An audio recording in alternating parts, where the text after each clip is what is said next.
I'm looking for a spot that I might try building a fairy house in the woods here, and I came across this stump and fallen branches here. There's lots of things on the ground I can use. There's a little moss already in place here. Looks like a nice little floor.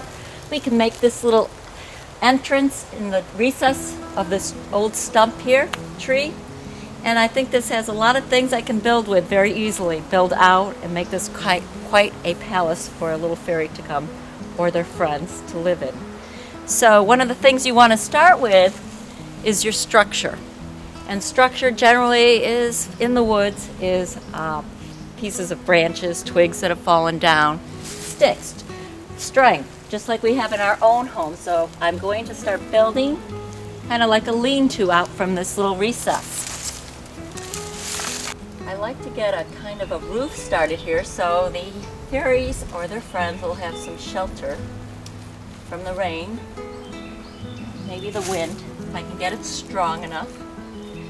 So I'm sticking some bark in here for rafters and the roof. And I've got some leaves I can help fill it in with. But because there's some pine trees here too, I can add some pine needles. Make a nice thatched roof. This can be done with leaves or dry grass or pine needles. Just like the old thatched roofs that people used to use to keep the rain out of their house. And I'm tucking it in just to make a nice, strong roof.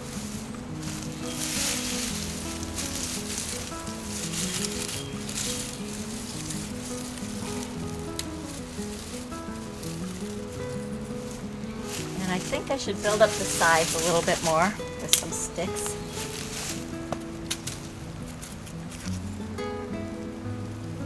A good way to do a fairy house if it's like this is think of it as a lean-to. You're making use of the tree or bush you're building against as part of your structure. You can make freestanding fairy houses, but I advise sort of a teepee structure then of twigs and bark to help give you strength to build.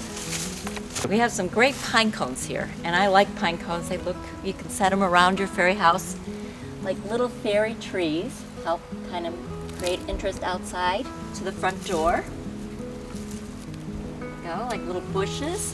And one thing that's great to do for a fairy house is to make a little pathway up to the front door so the fairies and their friends know how to come into your little abode here. And so I think what I'm going to do is put pine cones here, like little hedges, on the pathway, and find something to make a little pathway up to my front door and fill it in some more. And then we'll almost be done with our fairy house here. And the finishing touch of my fairy house is always working a little pathway up to the front door.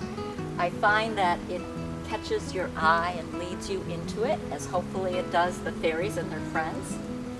I'm using little sticks here to create kind of a ladder motif up this hill.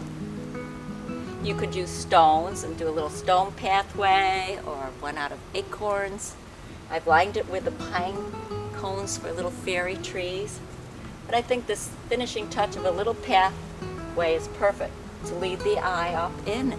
And later when someone takes a walk in the woods, hopefully this will catch their attention and they'll see this little structure and say, my goodness, is that a little house? I wonder who it's for, and be totally enchanted.